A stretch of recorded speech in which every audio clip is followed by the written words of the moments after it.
Welcome to MTN Outdoors.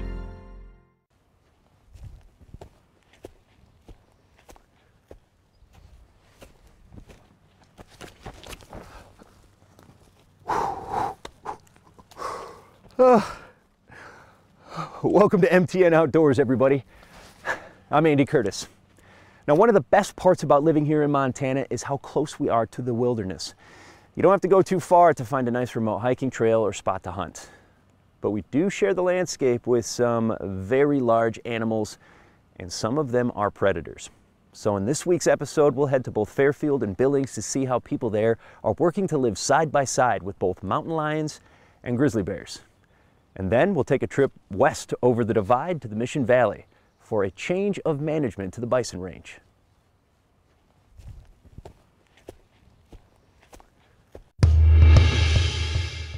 In Fairfield Thursday, Governor Greg Gianforte took part in a round table to discuss the growing conflict between grizzly bears and humans. State officials and local ranchers offered several ideas and shared their experiences, but everyone agreed that something needs to change. We have had bears on the high school football field, on the courthouse lawn. Seeing grizzly bears east of the Rocky Mountain front is a common occurrence, but over the past few years, the frequency has increased. Tracy Rader is a sheep rancher in Greenfield. After losing several head to grizzly bears, her family now herds their ewes and rams 155 miles east to Utica every summer. It's that kind of thing that has changed our lives. And we personally herd our sheep. There is no herder hired. So as a family, we do that. And, you know, 2 years ago, I spent 30 days herding sheep, which I love. It's great. It's a good life. But we have gone to extremes to make this work for us. Ranchers, producers, and residents in the area near the Rocky Mountain front see an alarming increase in predations and bear sightings. The state's position is to push for delisting, but that's not imminent, so the goal is to get more tools to help with management. More boots on the ground, to react sooner, to react appropriately to the condition that we see every day.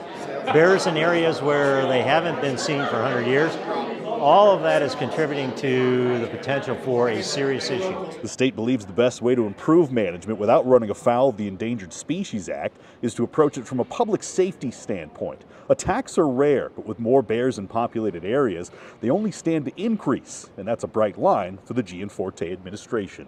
We need to maintain a healthy population to meet the objectives, because we don't want to get back in a situation where they're again endangered. But we need to put more tools in the box, and in particular, we need to deal with these bears that have become habituated to town, to grain bins, that are putting our communities at risk. In 2018, the Montana Fish and Wildlife Commission approved a population objective for the ecosystem to maintain above 800 bears with 90% certainty. Well, the estimated number of bears in the northern Continental Divide ecosystem alone today is 1,100. In Fairfield, Tom Wiley, MTN News. Here in Montana, you expect to see wildlife just about anywhere, but rarely do you see mountain lions this far into Billings. I'm near the intersection of 9th and Avenue B, where residents saw quite the sight right outside their back doors. I've been terrified myself. Mountain lions have long called Montana home, but rarely do you see them just a block off Grand Avenue right in the heart of Billings, just blocks from Pioneer Park. We're just worried for our dog. We don't want to lose her. Ella Barthal is one of many on high alert. The cat was captured on this Ring doorbell video just blocks from her family's home. While she realizes this is the cat's traditional territory, she says it's too close to home. You know, there's a middle school right over there, Lewis and Clark, and our beautiful Golden and other neighbors with dogs. We don't want to have anyone get hurt in this situation. And this is just one of several recent sightings. A Yellowstone County Sheriff's deputy took this photo Friday night near 17th Street West and Rimrock Road right before the animal disappeared towards the rims. And this cat was spotted near Emerald Hills Drive and Pine Valley near Lockwood. So the first sighting was only like 4 minutes away from our house. And once I saw the first one, I was like, we're not letting our dog out alone anymore. Concerning for pet owners and also for schools. Highland Elementary sent this notice out to parents, citing fish, wildlife, and parks, which told the school more lions are around due to the high deer population in Billings. A cool sight, but one also definitely cause for concern. People just need to pay attention. Don't let their dogs out unattended. Keep your garbage inside your garages. I mean, it's pretty evident he's looking for food. In Billings, I'm Matthew Hidalgo, MTN News. I'm Dennis Bragg in the Mission Valley. More than a century after the lands and the herds were taken, CSKT tribal members will gather this week to celebrate a restoration of the Bison Range. Decades of debate, cooperation, lawsuits, and planning over the Bison Range finally concluded in December when the Montana Water Rights Act transferred the nearly 19,000 acres back to the tribes, 114 years after the refuge was established to save bison. The importance of restoration of tribal lands just can't be overstated. So if you talk about a chunk of the reservation, the heart of the reservation being taken from the tribes without their consent for, a good purpose. Absolutely good purpose, because, as you know, the last remaining conservation herds of buffalo in North America were here on the Flathead Reservation before the allotment of act for the reservation occurred. So buffalo were here. There was over 1,000 buffalo here, and they were forced to be removed. So to have that happen and then have a taking of the reservation for the purpose of bringing those buffalo back is kind of ironic. Ironic and fascinating, with new exhibits explaining the fortuitous story of how a father and son's idea of bringing a few orphan calves across the divide likely saved bison and the tribe's history. A corridor from the past creating a place where refuge is just as important today. Wildlife needs movement corridors. Animals need a chance to adapt, especially when you think about climate change that's hitting us so hard. You really got to step back and give wildlife some space and be able to give them that chance to be able to find that new home or move to that new home. Or it's a change. It's a paradigm in what they need to do, just as we, as humans, do to earn a living. So, the other thing is being able to combine resources, be able to provide a better management of this facility, because we have other resources now we can bring to the table that weren't available under the U.S. Fish and Wildlife Service management. McDonald says the restoration of the range comes at a very important time, with many more people moving to Montana that want to understand the legacy of the tribes and the stewardship they've had over the lands. They really want to know more about the resources. They really want to know, the life cycle of this plant or this species. They want to know the story of the people who have been here for 10,000 years. They want to know that. It puts a sense of place to Montana. It certainly puts a sense of place to the indigenous people and native people here. In the Mission Valley, Dennis Bragg, MTN News. And not everything we live side by side with is as big as a bison or a grizzly bear. And in this case, the old saying, size doesn't matter, is especially true with these small, everyday insects that are critical to our everyday lives. And we can help them out a lot more by actually doing a lot less. One simple phrase, NoMoMay, has spread like dandelions all across the country. Pollinators. People ask us all the time, what can we do to help the bees? And it's quite a task.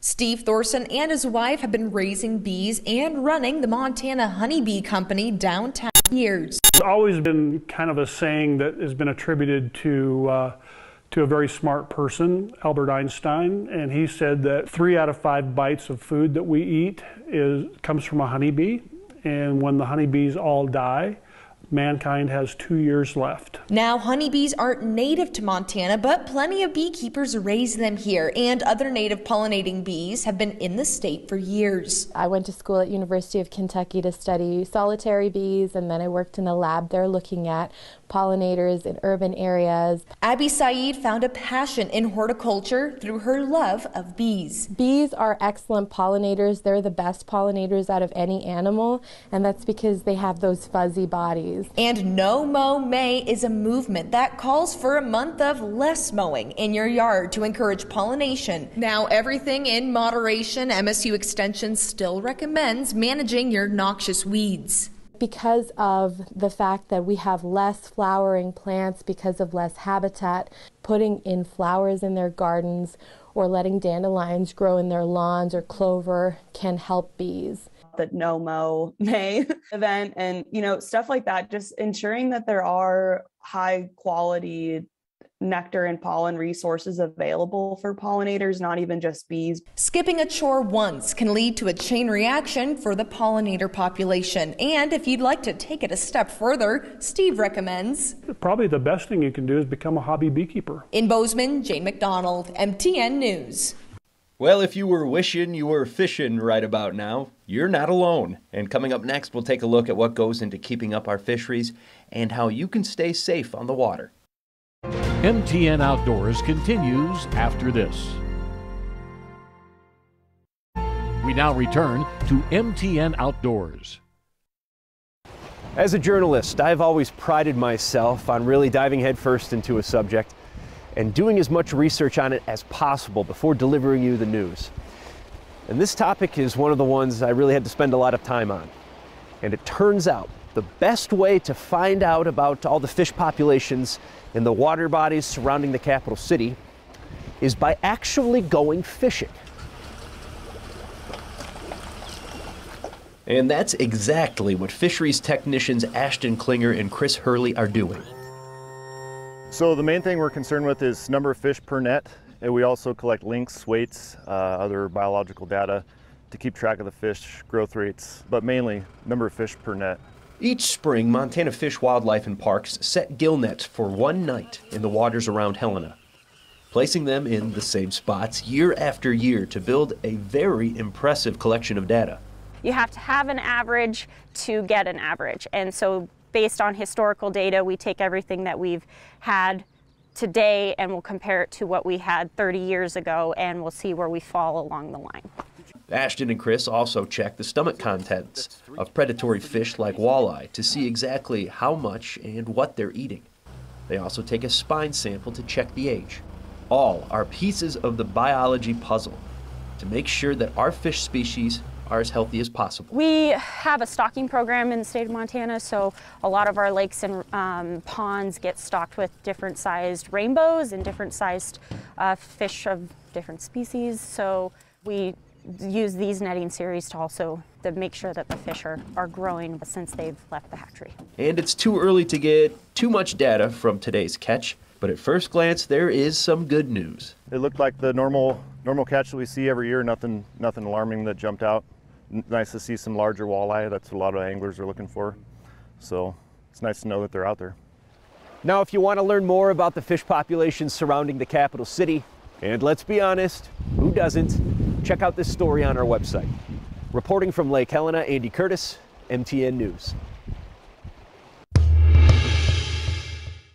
Well, it's that time of year where people are itching to get fishing.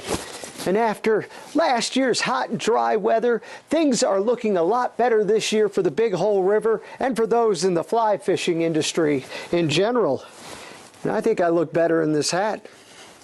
It looks like it's going to be another busy summer. Early on, the first half of summer is jam-packed busy, and it starts thinning out a little bit later. As of yet, I think a lot of folks just waiting to see what water conditions are going to be as we go forward. Last year's hot and dry summer caused closures on parts of the Big Hole River as early as June. However, this year's cooler, wetter spring is a sign of optimism. It was a bit worrisome heading into the spring. March wasn't looking fantastic, but the last couple months have been great, getting a lot of moisture. The weather's been cool, so we're keeping the snow that we do have. So, you know, knock on wood, so far things look like we'll be shaping up for a good summer season. The recent decline in trout numbers has alarmed fish biologists. In 2014, FWP recorded about 1,800 fish per mile in the lower Big Hole River. As of last year, that number was down to 400 fish per mile. The good news this spring, there's been a slight uptick of 476 brown trout per mile. Regulations still require catch and release for brown trout this year. One of the restrictions on the lower Big Hole is that you can only use single hooked lures like this one here on the salmon fly. Now you can still use Rapalas and spinners, but you got to take the treble hook and cut it back to a single hook. You know, when you have to release the brown trout, they want to minimize any potential injuries so that fish has the greatest chance of survival. While the Big Hole River is still low at this point, anglers are hoping for a strong runoff to fill it back up. In Butte, John Amy, MTN News. If you ever find yourself in need of rescue on the water here in Great Falls, there's a good chance Great Falls firefighters will be the ones coming after you. That's why the fire department trains repeatedly throughout the year and why emphasizing water safety is so important, especially this time of year, with the unofficial beginning of summer just a week away. From start to finish, it's from hooking the boat up, getting it down there, getting the boat in the water, getting on the boat, getting dispatched to a location, and safely getting a victim onto the boat and back to the boat launch. Great Falls firefighter Lieutenant Joe Tinsley feels the fire department's recent water rescue training went smoothly. It's easier in the daylight. We like to do that at night too sometimes, just so we can get practice. If you're going to be on the water, the advice to stay safe is nothing new, but unfortunately it's also not something everybody always does. Don't swim alone. Tell someone where you're going if you're going to swim alone. Wear a life vest, make sure it's properly fitting and it can support your weight. That river is ever changing, it's a current. The sandbars are constantly moving, so know the river, know where you're going.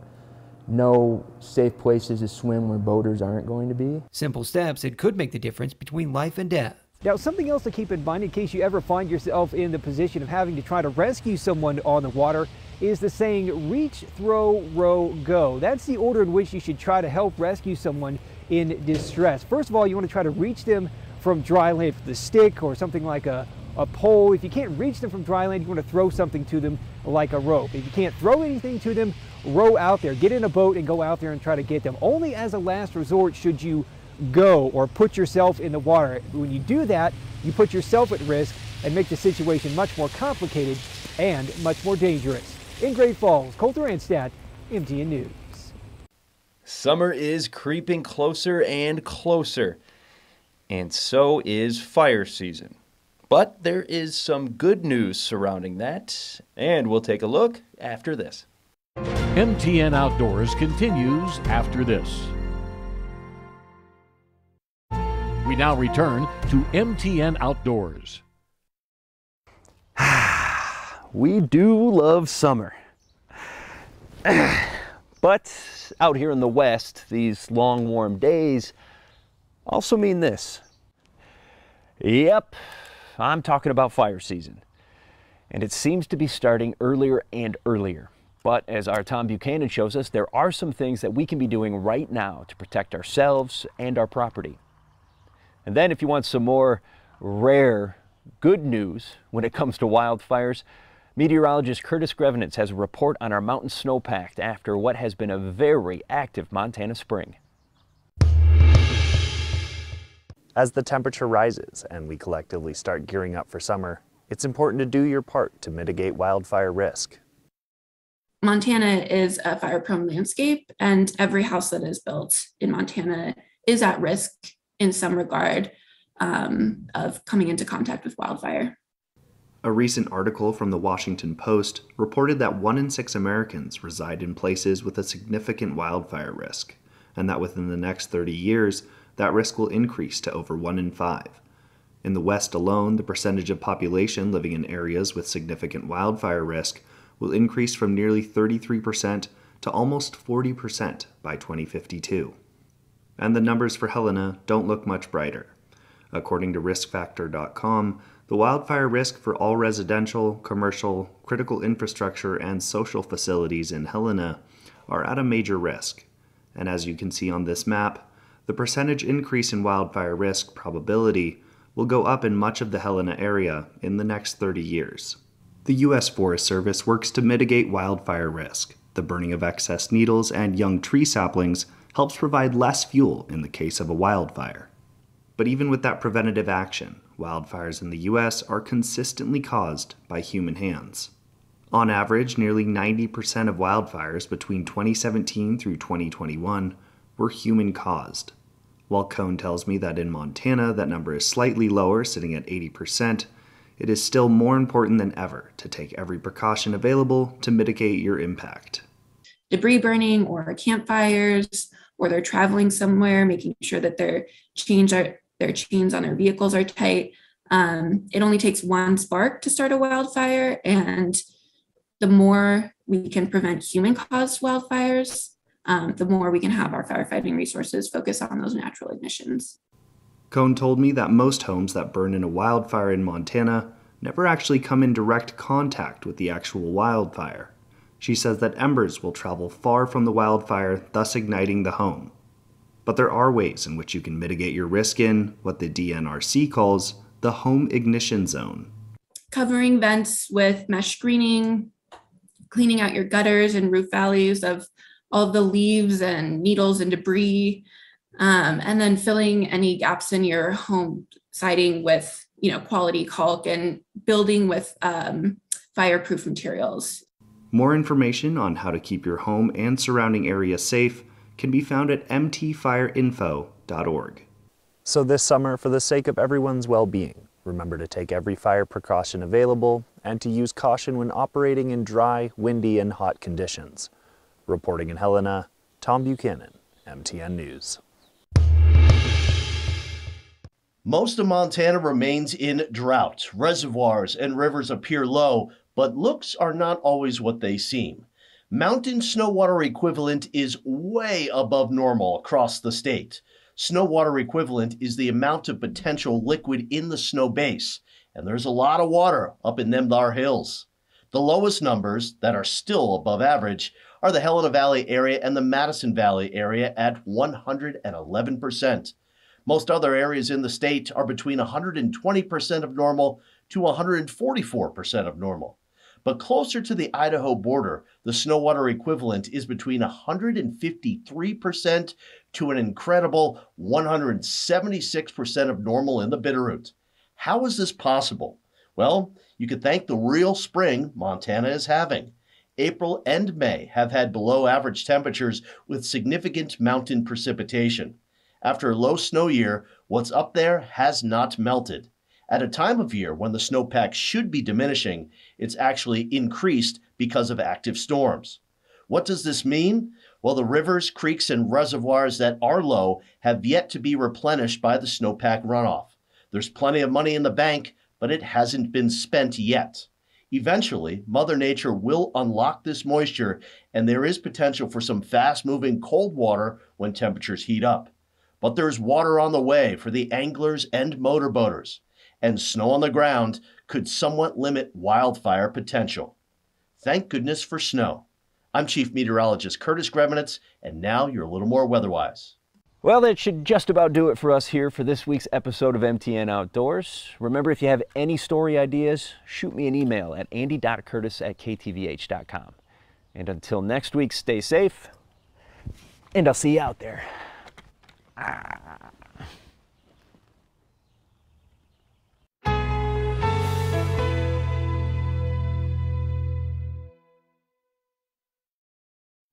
MTN, Montana's news leader.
by the Montana Broadcasters Association.